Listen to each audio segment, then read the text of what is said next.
In the year 101, the Roman Emperor Trajan had amassed the largest Roman army to have ever been assembled at the time. Some 100,000 Roman legionaries and auxiliary allied soldiers from the surrounding nearby regions.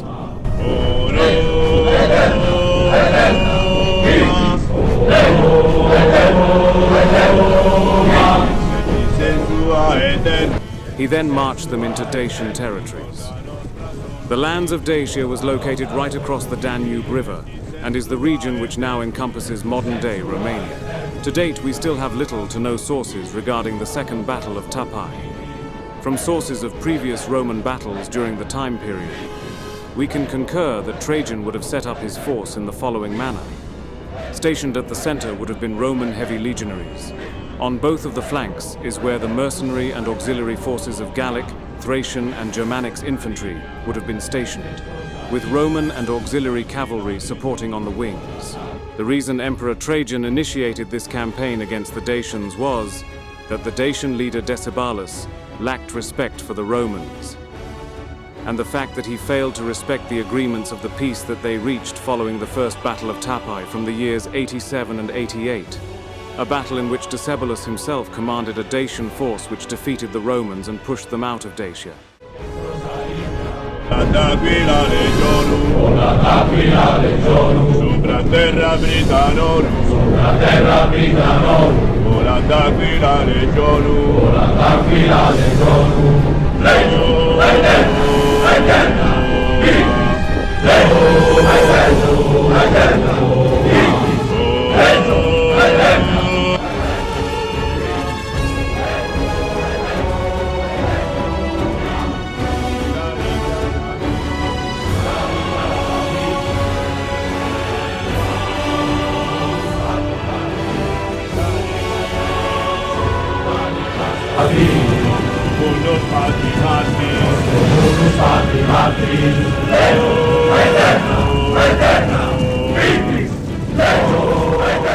Due to a lack of reports for this battle, we are uncertain what size each force the two leaders would have commanded. From what little knowledge we do have, we can assume that both armies had a force of equal size, somewhere between 50 to 70,000 men. As there is little to no accounts detailing how the battle unfolded, including no evidence of the strategy or tactics used by either side, all we can do is assume in our recreation of how the battle would have unfolded using battle tactics used during the times of antiquity.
What we can concur from historical sources was that Trajan and the Romans won a heroic victory whilst sustaining few losses.